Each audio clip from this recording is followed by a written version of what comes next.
সকাল সকাল ঘুমের থেকে উঠে ফ্রেশ হয়ে আমার নিজের জন্য 1 কাপ চা বসিয়ে নিয়েছি।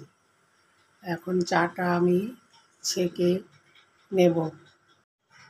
চাটা খেয়ে তারপরে আমি কি করব সেটা তোমাদের কাছে শেয়ার করব। চা খেয়ে আমি ভাতটা বসিয়ে দিয়েছি। ভাতটা হয়ে গেছে, এখন আমি একটা পাত্রের মধ্যে ভাতটা উপর করে নেব। ভাতটা হয়ে গেছে, এখানে ডিম সিদ্ধটা বসিয়ে দিয়েছি। ডিমটা সিদ্ধ হয়ে গেছে, এখন আমি একটা পাত্রে ডিমটা নামিয়ে চোকলাটা ছাড়িয়ে নেব।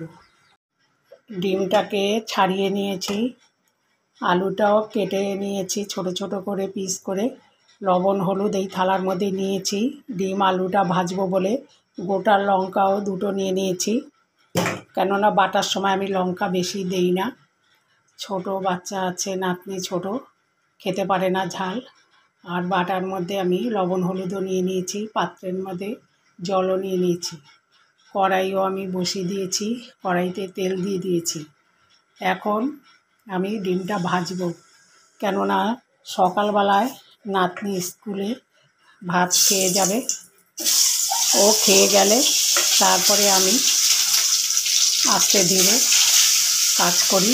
কী রান্না করব সেটা পরে করব।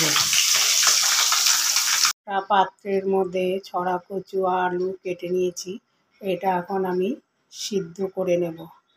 আর একটা পাত্রের মধ্যে আমি টমেটো কুচি, আদা কুচি, জিরে ধনে গুঁড়ো, রসুন লঙ্কা নিয়ে নিয়েছি। এটা বেটে তারপরে রান্নাটা করব। কড়াইতে তেল দিয়ে দিয়েছি পরিমাণ মতো। এখন আমি ছড়া কচুটা ভেজে নেব, নুন হলুদ দিয়ে দিয়েছি এর মধ্যে।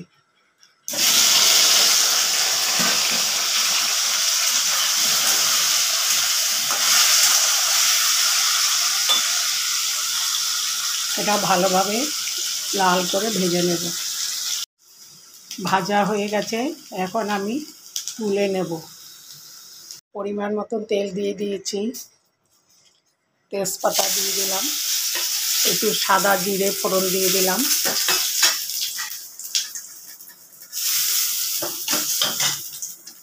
এখানে আমি মশলাটা করে নিয়েছি, লবণ হলুদও দিয়ে দিয়েছি।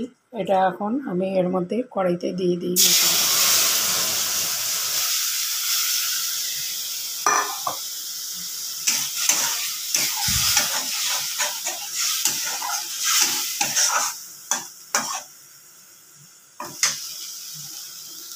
দেখো মশলাটা কষানো হয়ে গেছে, লাল হয়ে গেছে।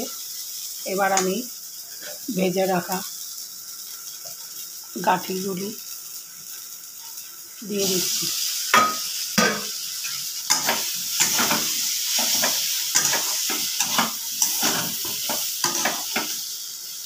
পরিমাণ মতন জলও দিয়ে দিলাম, ভাজা হয়ে গেছে।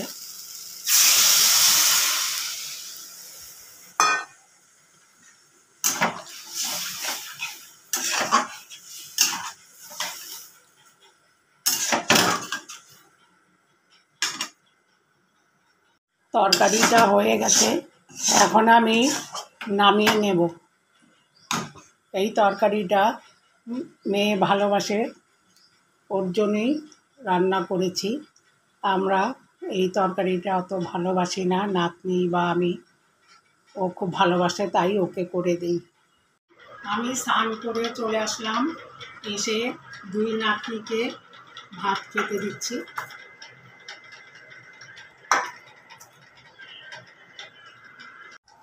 নাতনিরা সব কিছু খায় না, তাই ওদের বড়া খুব ভালো খায়, তাই বড়া ভেজে দিয়েছি আর ডিমের ঝোল। এই দিয়েই ওরা খাবে। আরও কিছু রান্না হয়েছে, ওরা সব খাবে না। ওরা চিকেন, চিংড়ি মাছ আর ডিম ছাড়া অন্য কিছু খায় না। আর পনিরটা খুবই ভালোবাসে, পনিরটা আমাদের খুবই হয়, মাঝে মাঝেই পনির রান্নাটা করি। এখন আমার 2 নাতনি খেতে বসবে। বিকাল হয়ে গেছে, এখন আমি চাটা খেয়ে নেব। রাতের ডিনার রুটি, ডিম, আলু, ভুজিয়া। আমার ভিডিওটা যদি ভালো লাগে একটা লাইক শেয়ার করে আমার পাশে থেকো। আগামী দিন অন্য রেসিপি নিয়ে আসবো। তোমরা ভালো থাকো, সুস্থ থাকো।